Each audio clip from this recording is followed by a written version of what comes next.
Okay, so working this average value out on a calculator, I'm going to end up with 15.7 hours per day. Okay, and essentially it's going to look like this. We're going to have a graph that of hours of daylight like this, and we want to know between this day and this day. Let's say this is 1:30 and this is 2:10. Between those 2 days, we want to know what the average value of that function is. I don't think it's symmetrical necessarily, but the average value of that height is going to be based on that area. We're going to change it into a rectangular area and say that that was going to represent our average height of 15.7 hours. Okay. All right, so let's take a look at that next one. The average value of the following functions between the bounds. So this is secant squared x between negative pi over 3 and pi over 3. Okay, so if I take a look at that graph, my secant squared theta is going to be a graph that looks like this. Okay, we're going to have the asymptotes at negative pi over 2 to pi over 2, so there's my negative pi over 3 bound somewhere around there, and that's my positive pi over 3 bound. So I want to know the average height in that little section here.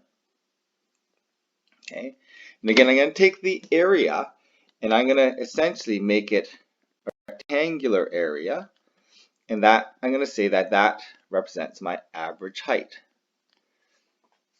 Okay, so again I'm going to apply my formula here. So the average value,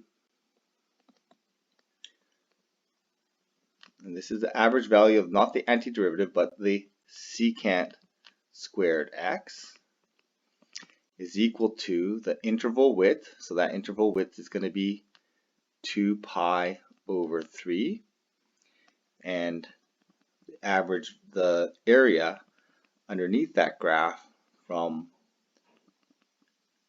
negative pi over 3 to pi over 3.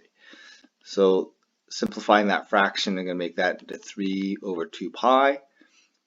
The antiderivative of that is tan, and I'm going to integrate from negative pi over 3 to positive pi over 3.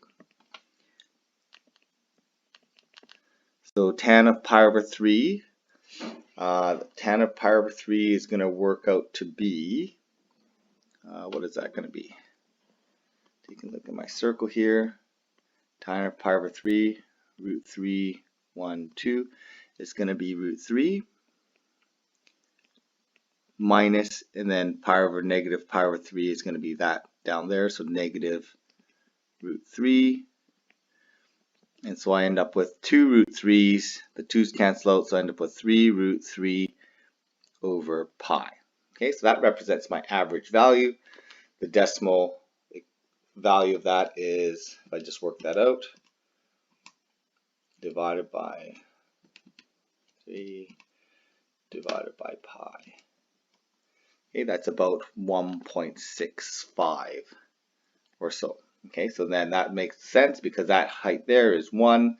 The average value is going to be somewhere above that line.